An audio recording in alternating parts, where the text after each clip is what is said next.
host of Group J is Indonesia. Indonesia will take position 2 in the group. They have been originally taken from pot 2, and they will be aiming for their second. Ladies and gentlemen, Malaysia will be in positioning in A2. Ladies and gentlemen, Indonesia, the host country for A1. Yeah, I think that it's always good to play home. That's the first important thing. I think we play home, and I think Korea is a very good team. And the other opponents, I think, are teams we didn't know really, but I think Halo Sobat Garuda, selamat datang kembali di channel Zona Timnas Indonesia. Tempatnya info lengkap, update terbaru, dan analisis mendalam seputar dunia sepak bola Indonesia. Kali ini kita punya kabar besar yang bikin jantung deg-degan, tapi juga penuh semangat.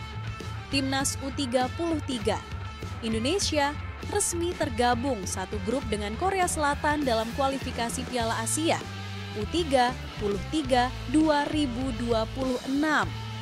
Gerald Vandenberg pede lolos dan punya misi untuk Garuda Muda lolos Piala Asia 2026 meski segrup Korea Selatan. Wow, tantangan besar menanti, tapi ada juga peluang emas yang tak bisa disia-siakan. So, duduk yang nyaman, siapin kopi atau cemilan kamu, karena kita bakal kupas tuntas semuanya.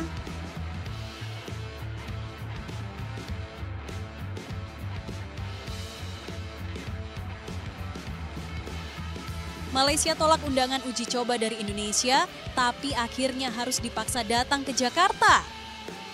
Erick Thohir pun angkat bicara dan Garuda Muda siap menyambut Harimau Malaya dengan tangan terbuka dan semangat membara. Ini bukan cuma soal pertandingan sepak bola biasa, tapi soal harga diri, rivalitas, dan gengsi dua negara serumpun. Simak semua faktanya hingga selesai.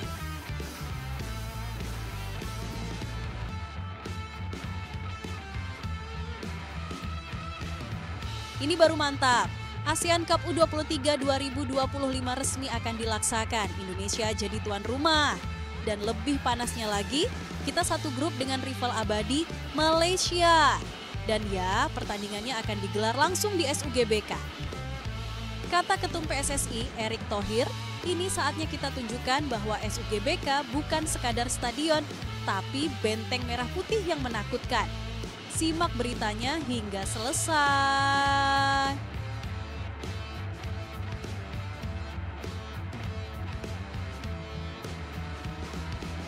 Kisah haru sebuah kisah tentang air mata, perpisahan, dan cinta sejati pada klub.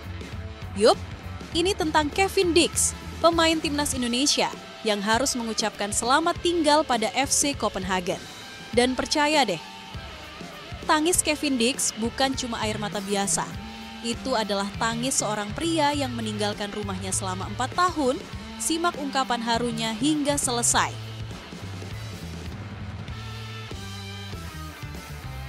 Serta beberapa berita Timnas Indonesia hari ini. Selengkapnya hanya di Zona Timnas Indonesia.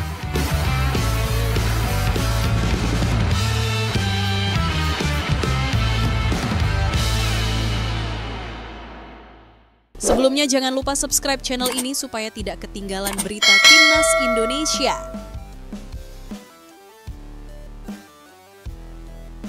Timnas U33 Indonesia resmi tergabung satu grup dengan Korea Selatan dalam kualifikasi Piala Asia U33 2026. Gerald Vandenberg pede lolos dan punya misi untuk Garuda Muda lolos Piala Asia 2026 meski segrup Korea Selatan. Wow, tantangan besar menanti, tapi ada juga peluang emas yang tak bisa disia-siakan. So, duduk yang nyaman, siapin kopi atau cemilan kamu, karena kita bakal kupas tuntas semuanya. Pertama-tama, mari kita bahas dulu hasil drawing kualifikasi Piala Asia U23 2026 yang digelar pada Kamis 29 Mei 2025. Indonesia tergabung dalam grup J bersama 3 negara lainnya yaitu Korea Selatan, Makau, dan Laos. Sekilas, hanya ada satu tim raksasa yang mencolok di grup ini, yaitu Korea Selatan. Sisanya, di atas kertas, kita punya peluang besar untuk bersaing. Tapi ingat, sepak bola itu bulat. Tidak ada lawan yang benar-benar lemah. Kualifikasi ini diikuti 44 negara, dibagi ke dalam 11 grup. Hanya juara grup dan 4 runner-up terbaik yang berhak melaju ke putaran final yang akan berlangsung di Arab Saudi Januari 2026. Jadi, persaingan bakal super ketat. Sekarang kita bahas orang di balik layar.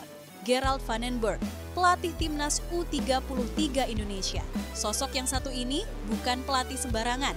Ia adalah mantan pemain Ajax Amsterdam, PSV Eindhoven, dan bagian dari skuad legendaris Belanda di Euro 888. Apa komentar van den Berg soal hasil drawing ini? Dia menyambutnya dengan antusiasme tinggi. Main di kandang itu penting, itu jadi modal besar, kata van den Berg. Yup, Indonesia dipastikan akan menjadi tuan rumah dalam pertandingan kualifikasi ini. Meski PSSI belum mengumumkan stadionnya secara resmi, apakah akan di Sidoarjo, Jakarta, Bekasi, atau Bogor? Yang pasti, atmosfer dukungan supporter tanah air bakal jadi kekuatan tambahan.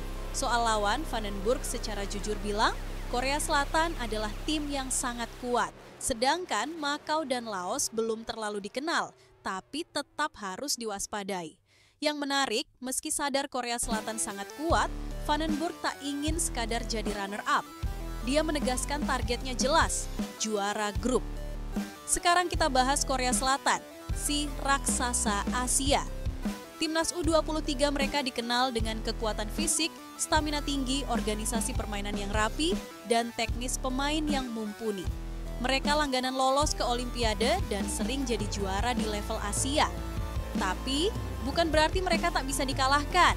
Ingat pertandingan Timnas U23 Indonesia versus Korea Selatan di Piala Asia U23 2024?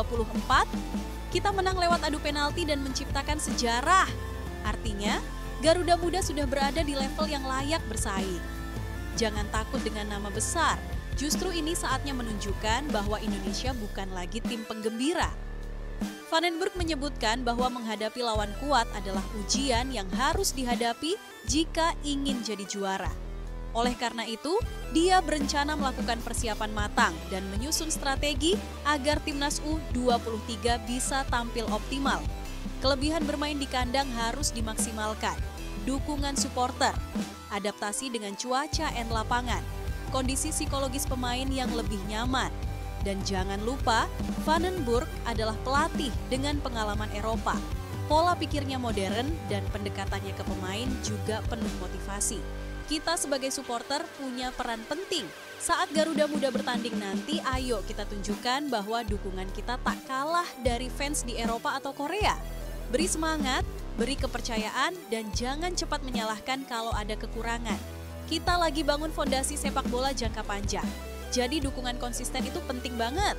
Nah, Sobat Garuda, itulah tadi ulasan lengkap tentang grup J kualifikasi Piala Asia U23 2026 target dari Coach van den Berg serta peluang timnas kita.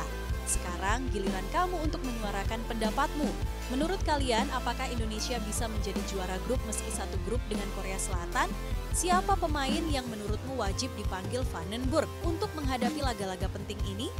Jika kamu jadi pelatih, strategi seperti apa yang cocok untuk melawan Korea Selatan? Venue mana yang paling pas menurutmu untuk jadi kandang Timnas U23 Indonesia nanti? Tulis pendapat kamu di kolom komentar ya. Kita bahas bareng-bareng. Jangan lupa like, share, dan subscribe untuk update terbaru seputar sepak bola Indonesia. Salam Garuda Muda.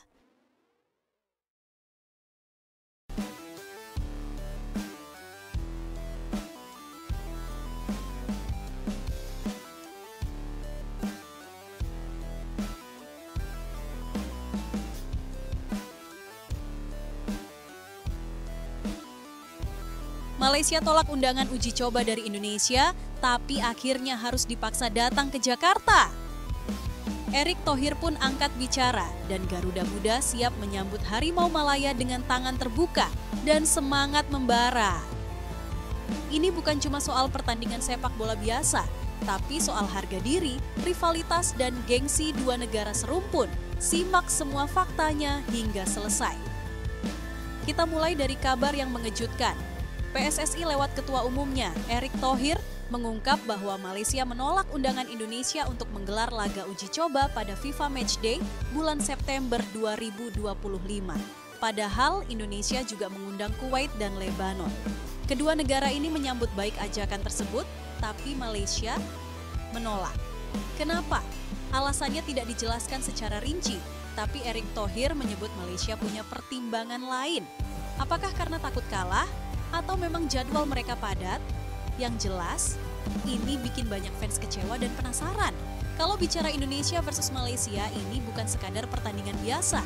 Ini adalah rivalitas klasik yang sudah berlangsung puluhan tahun. Setiap kali dua negara ini bertemu, suasana pasti panas. Entah itu di level senior, U23, bahkan kelompok umur. Selalu ada api kompetisi dan gengsi nasional yang membara. Erick Thohir sendiri mengatakan, memang kita sudah lama, sudah kangen bertemu dengan Malaysia. Dan jujur saja, kita sebagai supporter pun kangen banget lihat duel panas ini. Karena pertandingan ini punya rasa yang beda. Ada emosi, ada nasionalisme, dan tentunya ada drama. Nah, menariknya, ketika Malaysia punya kesempatan untuk bertemu Indonesia lewat uji coba, mereka justru menolak. Erick Thohir menyebut bahwa Indonesia sudah mengirim undangan resmi. Tapi, Malaysia punya pertimbangan lain. Banyak fans berspekulasi, apakah mereka khawatir akan kalah di depan publik Indonesia? Apakah ada urusan internal? Atau mungkin strategi menghindari lawan berat sebelum turnamen? Yang jelas, Erick Thohir menyayangkan keputusan itu karena laga ini sejatinya bisa jadi uji kekuatan penting menjelang turnamen internasional. Namun, nasib berkata lain. Tak lama setelah penolakan itu, hasil drawing Piala AFF U30 2025 keluar. Dan boom, Indonesia dan Malaysia resmi berada dalam satu grup A bersama Filipina dan Brunei Darussalam. Dan yang lebih menarik lagi, pertandingan ini akan digelar di Stadion Utama Gelora Bung Karno, Jakarta. Kata Erick Thohir, ternyata ini bukan diundang, tapi dipaksa harus datang. Wah, kata-kata ini langsung jadi sorotan dan membuat fans Indonesia semakin tak sabar menyambut Harimau Malaya. Bertanding di Jakarta, di hadapan puluhan ribu supporter Garuda Muda akan jadi tekanan tersendiri bagi Malaysia. Atmosfer di GBK akan sangat bergemuruh, akan banyak supporter yang sangat fanatik, penuh semangat nasionalisme. Ini kesempatan besar bagi Garuda Muda untuk membalas rasa penasaran sekaligus mengirim pesan tegas, kita tak butuh diundang karena kita akan bertemu di medan sesungguhnya. Dan bagi Malaysia, ini adalah saat di mana mereka tak bisa lagi bersembunyi di balik alasan. Pertandingan akan tetap digelar dan kita siap bertarung. Dari sisi kekuatan tim, Indonesia punya modal besar. Bermain di kandang, dukungan supporter fanatik, tim U23 yang sedang dalam tren positif. Pelatih yang semakin mengenal karakter pemain. Sementara Malaysia memang dikenal tangguh, tapi akan diuji mental dan konsistensinya di kandang lawan. Filipina dan Brunei pun tak bisa dianggap remeh, tapi duel Indonesia versus Malaysia jelas jadi highlight utama grup A. Jadi Sobat Garuda, kita mungkin gagal bertemu Malaysia di laga uji coba, tapi sekarang mereka harus datang langsung ke kandang kita. Ini bukan cuma soal laga sepak bola, ini soal pembuktian. Apakah Garuda Muda siap tampil garang dan menggetarkan stadion? Menurut kalian, kenapa Malaysia menolak undangan uji coba dari Indonesia? Apakah Indonesia bisa kalahkan Malaysia di GBK di depan puluhan ribu supporter? Siapa pemain yang wajib diturunkan agar Garuda Muda bisa mendominasi pertandingan? Apakah laga ini akan lebih panas dari biasanya? Kenapa? Tulis pendapat kalian di kolom komentar. Dan jangan lupa like, share, dan subscribe biar nggak ketinggalan info penting lainnya soal sepak bola Indonesia. Salam Garuda di dadaku.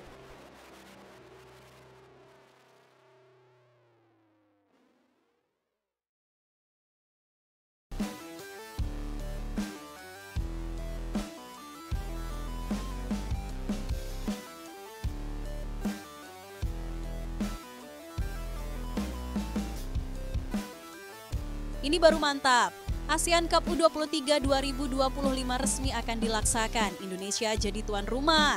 Dan lebih panasnya lagi, Kita satu grup dengan rival abadi Malaysia.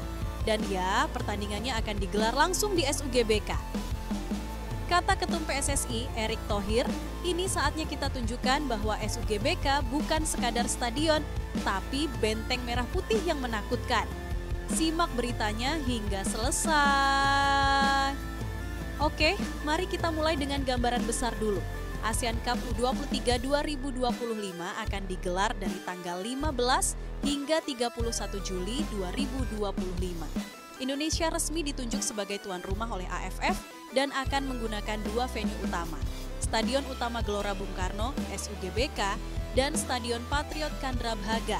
Bekasi Timnas U33 Indonesia, Garuda Muda, akan memainkan seluruh laganya di SUGBK. Venue ini dipilih bukan hanya karena kapasitasnya besar, tapi karena sejarah dan magisnya luar biasa. SUGBK adalah simbol semangat juang rakyat Indonesia. Dan kita berada di grup A bersama Malaysia, sang rival utama, Filipina, tim yang semakin berkembang. Brunei Darussalam, kuda hitam yang bisa membuat kejutan. Nah, Sobat Garuda, kita bahas yang paling ditunggu, Indonesia versus Malaysia. Pertandingan ini selalu dinantikan. Apapun turnamennya, di level apapun, laga ini selalu menyedot perhatian. Karena ini bukan cuma soal sepak bola, ini soal harga diri bangsa. Erick Thohir sendiri mengatakan, saya harap semua supporter memberikan warna merah putih lawan Malaysia. Kita tahu, pertandingan melawan Malaysia selalu berlangsung ketat, penuh emosi, dan jadi laga yang penuh gengsi. Dan kali ini, kita bermain di kandang sendiri. Ini bukan sekadar pertandingan, ini panggung pembuktian. Sebagai tuan rumah, PSSI ingin memberikan yang terbaik. Erick Thohir menegaskan, dua stadion, SUGBK dan Patriot, akan disiapkan dengan optimal. Bukan hanya buat timnas kita, tapi untuk semua tim peserta. Kita pastikan sebagai tuan rumah, semua negara bisa kita kasih fasilitas terbaik, ujar Erick. Indonesia ingin memberikan citra positif di mata dunia internasional. Dan ini bukan sekadar soal lapangan, tapi juga soal fasilitas, keamanan, kenyamanan, dan profesionalisme. Tapi jangan salah, persiapan luar lapangan penting, tapi di dalam lapangan lebih penting lagi. Pada edisi sebelumnya, Timnas U23 Indonesia hanya mampu menjadi runner-up. Kali ini, targetnya jelas, juara. Rivalitas makin ketat, sepak bola Asia Tenggara berkembang pesat. Bahkan, Filipina yang dulu dianggap lemah, sekarang tidak bisa dipandang remeh. Saya rasa Filipina juga tidak bisa dianggap remeh. Sepak bolanya sekarang maju, ucap Erick. Erick dan seluruh tim tahu persaingan makin sulit, tapi semangat kita makin besar. Kita tidak ingin hanya jadi tuan rumah yang ramah, kita ingin jadi tuan rumah yang tak terkalahkan. Di tengah semua persiapan teknis, Erick Thohir tak lupa satu elemen penting, supporter. Erick mengatakan, kapan lagi lawan Malaysia? Saya harap semua supporter memberikan warna merah putih. SUGBK bisa menampung lebih dari 80.000 orang. Bayangkan jika semua kursi terisi. Bayangkan semua tribun dipenuhi merah putih. Bayangkan Garuda Muda disambut dengan nyanyian, semangat, dan dukungan penuh. Malaysia datang dengan tekad menang, tapi mereka akan disambut oleh lautan merah putih, sorakan membahana, dan atmosfer yang mengguncang jiwa. Dari segi peluang, Indonesia punya modal kuat, bermain di kendang, generasi muda penuh talenta, pelatih dengan visi jelas, dukungan publik. Tapi kita tetap harus waspada, Malaysia akan datang dengan semangat tinggi. Mereka tahu ini pertandingan penuh gengsi. Tapi kunci kemenangan ada pada pemilihan skuad yang tepat, taktik disiplin, kerjasama antar pemain, mental baja menghadapi tekanan besar. Jadi, Sobat Garuda, ASEAN Cup U23 2025 bukan sekadar turnamen biasa. Ini adalah momen kita menunjukkan kepada dunia bahwa Indonesia bukan hanya bisa menjadi tuan rumah yang baik, tapi juga bisa menjadi juara sejati di kandang sendiri. Menurut kamu, apakah Garuda Muda bisa kalahkan Malaysia di SUGBK? Siapa pemain yang wajib jadi starter di laga penting ini? Strategi apa yang cocok untuk membungkam Harimau Malaya? Apakah kamu akan datang langsung ke stadion? Kenapa? Tulis pendapatmu di kolom komentar dan yuk ramaikan diskusi kita. Jangan lupa like, share, dan subscribe biar kamu nggak ketinggalan update seputar Timnas Indonesia dan turnamen ASEAN Cup U23 ini. Merah putih di dada, Garuda di hati.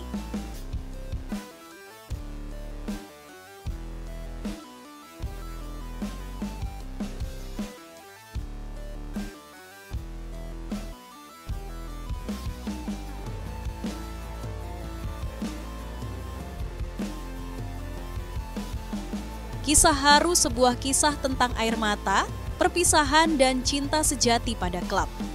Yup, ini tentang Kevin Dix, pemain Timnas Indonesia yang harus mengucapkan selamat tinggal pada FC Copenhagen. Dan percaya deh, tangis Kevin Dix bukan cuma air mata biasa. Itu adalah tangis seorang pria yang meninggalkan rumahnya selama 4 tahun. Simak ungkapan harunya hingga selesai. Tanggal 29 Mei 2025, final Piala Denmark antara FC Copenhagen versus Silkeborg IF bukan hanya soal perebutan trofi. Bagi Kevin Dix, itu adalah akhir dari sebuah bab panjang dalam hidupnya. Ini adalah pertandingan terakhirnya, di stadion yang sudah jadi rumah, di hadapan supporter yang sudah jadi keluarga. Saat peluit akhir berbunyi, FC Copenhagen keluar sebagai juara. Double winner berhasil mereka raih juara Liga dan Piala Denmark. Namun, di balik selebrasi, ada seorang pemain yang berlutut sambil meneteskan air mata. Kevin Dix menangis. Dan bukan tangisan biasa, tapi air mata dari lubuk hati terdalam. Itu adalah air mata dari lubuk hati paling dalam, kata Kevin dikutip dari bold.dk. Bergabung sejak tahun 2021, Kevin Dix menjadi bagian penting dalam skuad FC Copenhagen. Di klub ini, dia membangun karier kembali setelah masa-masa sulit di Italia dan Belanda. Dia menemukan ritme, kepercayaan diri, dan cinta dari supporter. Namun sayangnya, kontraknya tak diperpanjang.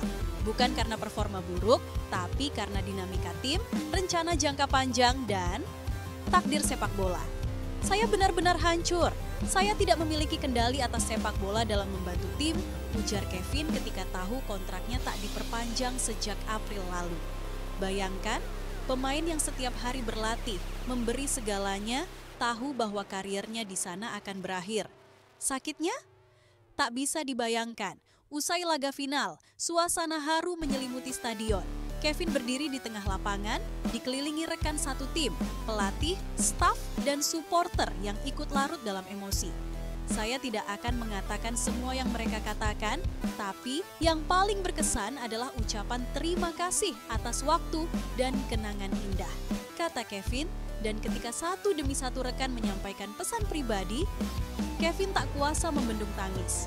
Kalau mereka tidak mengatakan itu, saya tidak akan menangis sepecah itu. Tapi, karena mereka bicara dari hati, saya pun hancur.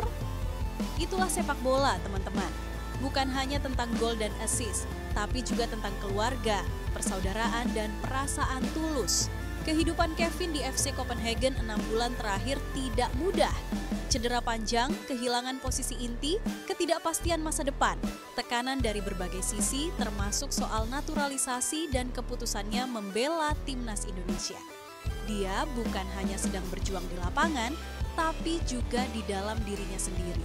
Saya bukan pelatih atau pemain yang bisa gerakan tim, tapi saya selalu mencoba jadi rekan terbaik, ungkapnya. Saat banyak yang menganggapnya selesai, Kevin tetap berusaha membantu tim dari bangku cadangan, dari pinggir lapangan, dari ruang ganti. Meski berpisah dari Copenhagen, karier Kevin belum berakhir. Ia akan memulai petualangan baru di Bundesliga bersama Borussia Mönchengladbach. Klub Jerman itu sudah mengikat Kevin bahkan sejak awal putaran kedua. Bagi Kevin, ini adalah kesempatan membuktikan diri lagi di liga yang lebih kompetitif, lebih keras, dan lebih bergengsi. Tapi FC Copenhagen akan selalu punya tempat di hatinya. Saya akan kembali ke Copenhagen sesering mungkin. Saya ingin melihat mereka menang lebih banyak. Terima kasih semuanya, saya sangat menghargainya. Kini, Kevin Dix bukan hanya pemain yang dikenang di Denmark. Ia juga pemain Timnas Indonesia yang membawa harapan jutaan fans di tanah air. Momen tangisnya bukan hanya untuk klub, tapi juga untuk perjalanan emosional yang tak mudah selama ini. Bagi kita di Indonesia, kisah Kevin bisa jadi inspirasi tentang kerja keras, keikhlasan, loyalitas, dan keberanian memulai kembali. Sobat bola, tangis Kevin Dix bukanlah akhir, tapi titik balik. Karier baru menanti di Jerman, tapi kenangan di FC Copenhagen akan selalu abadi. Apa pendapatmu soal momen perpisahan Kevin Dix di FC Copenhagen? Apakah kamu optimis Kevin akan sukses di Bundesliga? Menurut kamu, seberapa penting mentalitas pemain seperti Kevin dalam membangun timnas Indonesia ke depan? Tulis pendapatmu ya. Kita bahas bareng-bareng. Jangan lupa like, share, dan subscribe supaya kamu nggak ketinggalan cerita-cerita sepak bola paling menyentuh dan inspiratif dari seluruh dunia. Sampai jumpa di video berikutnya. Sepak bola bukan cuma permainan, tapi cerita hidup yang luar biasa.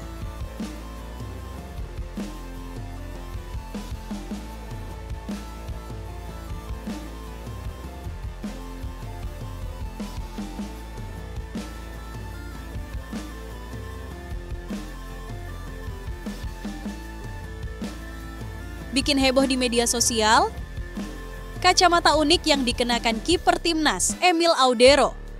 Netizen ramai membahas kacamata hitam dengan desain aneh yang menutupi sebagian besar pandangan. Banyak yang bertanya-tanya, ini kiper latihan atau fashion show? Tapi jangan salah, ternyata kacamata itu bukan buat gaya-gayaan. Justru alat ini punya fungsi canggih dan jadi rahasia latihan elit di banyak klub besar Eropa. Apa sih sebenarnya kacamata itu? Kenapa Emil memakainya? Dan apakah ini akan membawa pengaruh besar buat timnas Indonesia? Simak terus videonya sampai habis karena kita akan kupas tuntas teknologi di balik alat ini. Timnas Indonesia mulai mempersiapkan 2 laga terakhir di putaran ketiga kualifikasi Piala Dunia 2026 zona Asia. 2 laga super penting melawan Cina, 5 Juni 2025 Jepang, 10 Juni 2025 pemusatan latihan pun dimulai di Bali. Beberapa pemain memang belum bergabung, tapi sorotan langsung tertuju pada satu nama, Emil Audero, penjaga gawang kelahiran Indonesia yang kini resmi membela Garuda. Dan yang bikin semua orang penasaran adalah penampilannya yang nyentrik karena memakai kacamata aneh saat latihan. Ternyata, kacamata yang dipakai Emil bukan kacamata biasa. Itu adalah Swivel Vision, alat pelatihan berteknologi tinggi dari Amerika Serikat. Dikutip dari The New York Times, kacamata ini dirancang untuk membatasi penglihatan periferal, memaksa pemain fokus secara visual ke arah tertentu, meningkatkan reaksi, koordinasi tangan mata, dan refleks cepat. Bayangkan seperti ini, Swivel Vision itu seperti rompi beban untuk mata. Ketika kamu lari pakai rompi berat, kamu jadi terbiasa kerja lebih keras. Begitu dilepas, kamu jadi terasa lebih ringan, lebih cepat. Nah, prinsip yang sama berlaku di sini. Setelah latihan dengan kacamata yang membatasi penglihatan, saat bermain tanpa kacamata, reaksi mata jadi lebih tajam, fokus meningkat. Bukan cuma timnas Indonesia yang pakai alat ini. Kacamata ini sudah jadi standar di banyak klub dan negara elit. Liverpool di bawah pelatih kiper Fabio Otte, Bayern München, klub langganan juara Bundesliga timnas Swiss saat Euro 2024 dan juga digunakan oleh kiper muda elit seperti Marcelo Pitalock. Artinya, penggunaan alat ini bukan eksperimen, tapi metode modern yang diakui secara internasional. Dan sekarang, Emil Audero membawa teknologi itu ke latihan timnas Indonesia. Sebuah langkah besar menuju profesionalisme tingkat dunia. Emil sendiri sebenarnya belum terlalu sering tampil untuk timnas. Tapi absennya Maarten Paes karena akumulasi kartu membuat Emil jadi kandidat utama kiper utama lawan Cina. Musim ini, Emil bermain untuk Palermo di Serie B Italia. 15 pertandingan, 3 clean sheet, bawa tim lolos ke playoff promosi. Dan kini, dia ingin membuktikan bahwa dia bisa jadi tembok kuat di bawah Mistar Garuda. Latihan dengan Swivel Vision ini jadi bukti kalau Emil serius mempersiapkan diri, bukan sekadar numpang nama besar. Pelatih kiper ZFC Mesir, Mostafa Dida, menjelaskan fungsi kacamata ini secara ilmiah. Kacamata ini membantu para kiper dalam hal waktu reaksi dan mengembangkan mekanisme yang sangat penting untuk performa mereka. Penggunaan berulang memperkuat memori otot dari mata dan pikiran. pemain jadi lebih fokus, cepat bereaksi, dan lebih yakin dalam mengambil keputusan. Dida bahkan menyebutkan efek psikologisnya. Setelah melepas kacamata, pemain merasa lebih ringan secara mental. Reaksi jadi lebih cepat dan kepercayaan diri meningkat drastis. Bayangkan manfaat besar ini saat menghadapi serangan cepat dari Cina atau Jepang di laga krusial nanti. Penggunaan teknologi seperti ini menunjukkan bahwa sepak bola Indonesia mulai berubah. Kita tidak lagi hanya mengandalkan semangat, tapi juga data, ilmu, dan teknologi. Kita sedang menuju era baru, era di mana latihan bukan cuma lari-lari keliling lapangan, tapi juga peningkatan kognitif, refleks, dan kesiapan mental. Kacamata yang dipakai Emil mungkin terlihat aneh di mata awam, tapi bagi pelatih elit dan dunia sepak bola modern, itu adalah alat revolusi. Jadi mulai sekarang, kalau kamu lihat pemain timnas pakai alat aneh, jangan buru-buru bilang alay atau gaya-gayaan. Karena mungkin itu adalah alat yang bisa membawa timnas kita ke level yang lebih tinggi. Nah, sekarang giliran kalian. Apa pendapat kalian soal penggunaan teknologi canggih seperti ini dalam latihan timnas Indonesia? Apakah Emil Audero pantas jadi kiper utama lawan Cina dan Jepang? Menurut kamu, teknologi latihan seperti apa lagi yang harus mulai diterapkan di Indonesia? Tulis jawaban kalian di kolom komentar. Yuk! Biar diskusinya makin seru dan produktif. Kalau kalian dukung kemajuan sepak bola Indonesia, jangan lupa untuk like, share, dan subscribe channel ini. Karena di sini kita bahas timnas bukan dari gosip, tapi dari ilmu dan semangat maju bersama. Garuda terbang tinggi, bukan karena sayapnya, tapi karena kerja keras dan teknologi di baliknya.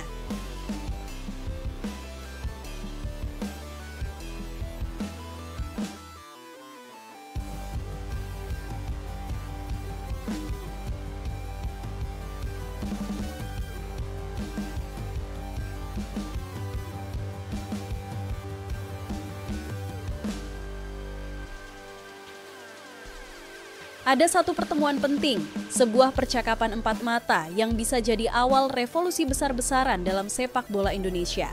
Dua sosok hebat, Erick Thohir, Ketua Umum PSSI sekaligus Menteri BUMN, dan Simon Tahamata, legenda sepak bola Belanda keturunan Maluku, yang kini dipercaya sebagai kepala pemandu bakat timnas Indonesia. Apa yang sebenarnya mereka bahas? Mengapa pertemuan ini dianggap sangat penting? Dan seperti apa dampaknya untuk masa depan Garuda? Yuk, simak sampai habis. Karena video ini bukan cuma cerita, tapi harapan baru untuk generasi emas timnas Indonesia. Hari itu Rabu, 28 Mei 2025, suasana kantor PSSI di Jakarta terasa sedikit berbeda. Erick Thohir, di sela kesibukannya memimpin BUMN, menyempatkan waktu untuk bertemu empat mata dengan orang yang baru saja datang dari Belanda, Simon Tahamata. Buat kamu yang belum tahu, Simon bukan orang sembarangan. Ia adalah mantan pemain Ajax Amsterdam, timnas Belanda, dan pengembang bakat muda di klub-klub top Eropa. Dan sekarang, Simon resmi ditunjuk sebagai Head of Scouting Timnas Indonesia. Tugasnya satu, memburu dan menemukan talenta terbaik dari seluruh penjuru negeri untuk skuad Garuda. Dalam pertemuan itu, Erick mengatakan dengan tegas, Om Simon akan bekerja sama dengan seluruh pelatih timnas. Ia akan mencari talenta-talenta terbaik untuk memperkuat sepak bola Indonesia. Simon Tahamata lahir di Belanda, tapi darah Maluku mengalir kuat dalam dirinya. Ia besar di sistem sepak bola Eropa, bermain di level tertinggi, dan dihormati sebagai pelatih usia muda. Selama karirnya, ia pernah menjadi pelatih akademi di klub-klub besar, Ajax Amsterdam, Standard Liège, Belgia, Germinal Beerschot, dan Al Ahly, Arab Saudi. Pengalaman panjang ini membuat Simon tahu bagaimana menemukan bakat mentah dan mengubahnya jadi bintang. Dan sekarang, dengan cinta pada tanah leluhurnya, dia datang untuk membantu Indonesia membangun masa depan sepak bola. Jadi, apa sebenarnya pekerjaan Simon di Indonesia? Sebagai Head of Scouting, Simon akan menyusun sistem pencarian bakat dari akar rumput, meninjau langsung kompetisi lokal dan akademi sepak bola di seluruh Indonesia, berkoordinasi dengan pelatih timnas dari semua level usia, membuat laporan dan pemetaan bakat untuk jangka panjang. Misi besarnya bukan hanya mencari pemain untuk SEA Games atau AFF, tapi menyiapkan generasi emas menuju Piala Dunia. Kalau kita jujur, selama bertahun-tahun masalah terbesar sepak bola Indonesia bukan kekurangan bakat, tapi tidak adanya sistem pencarian dan pembinaan yang konsisten. Banyak pemain muda hebat muncul tapi hilang. Akademi tidak terhubung dengan timnas dan talenta dari daerah terpencil seringkali tidak pernah terlihat. Inilah yang ingin diubah oleh Erick Thohir dan Simon Tahamata. Mereka ingin membuat proses pencarian bakat lebih terstruktur, lebih profesional, dan yang paling penting, lebih merata. Coba kita lihat sejenak. Pemain seperti Marcelino Ferdinand ditemukan dari kompetisi usia muda. Egy Maulana Fikri bersinar di Gothia Cup Swedia. Rafael Struijk dan Sandy Walsh adalah hasil dari pengamatan diaspora. Itu baru sebagian kecil. Bayangkan kalau kita bisa menemukan ratusan pemain muda lain dari Papua, NTT, Aceh, Kalimantan, sampai pelosok Maluku. Dengan Simon di pucuk pencarian bakat dan dukungan penuh dari Erick Thohir, kita bukan lagi bicara soal generasi emas, tapi generasi berkelanjutan. Mari berpikir jauh ke depan. Apa yang akan terjadi jika sistem scouting ini berhasil? Timnas U17, U20, dan U23 memiliki pemain berkualitas tiap tahun, klub-klub Indonesia bisa menumbuhkan bibit bintang lokal, Liga Indonesia punya kompetisi usia muda yang dipantau langsung oleh Simon dan timnya. Dan ujungnya, kita punya skuad matang untuk Piala Dunia 2030 atau bahkan 2034. Bukan hanya numpang lewat, tapi bersaing. Sobat Garuda, sekarang kita tahu pertemuan empat mata antara Erick Thohir dan Simon Tahamata bukan sekadar pertemuan biasa. Tapi ini adalah awal dari rencana jangka panjang yang bisa mengubah arah sepak bola Indonesia. Tapi perubahan itu nggak bisa datang dari atas saja. Kita sebagai penonton, supporter, pelatih lokal, hingga orang tua pemain muda juga harus ikut mendukung. Karena generasi emas bukan tumbuh dalam semalam, tapi dibangun bersama-sama dari akar sampai puncak. Nah, sekarang kami mau dengar pendapat kamu. Tulis di kolom komentar ya, dan kita diskusi bareng. Menurut kamu, apa hal paling penting dalam mencari pemain muda berbakat di Indonesia? Apakah penunjukan Simon Tahamata adalah langkah tepat dari PSSI? Daerah mana yang menurut kamu penuh bakat tapi belum pernah tersorot oleh timnas? Kalau kamu percaya bahwa masa depan sepak bola Indonesia lebih cerah dengan sistem scouting yang kuat, jangan lupa klik like, share ke teman-teman kamu, dan subscribe channel ini. Karena kita nggak hanya nonton timnas, kita semua bagian dari perubahan besar ini. Garuda bangkit, Garuda bersinar.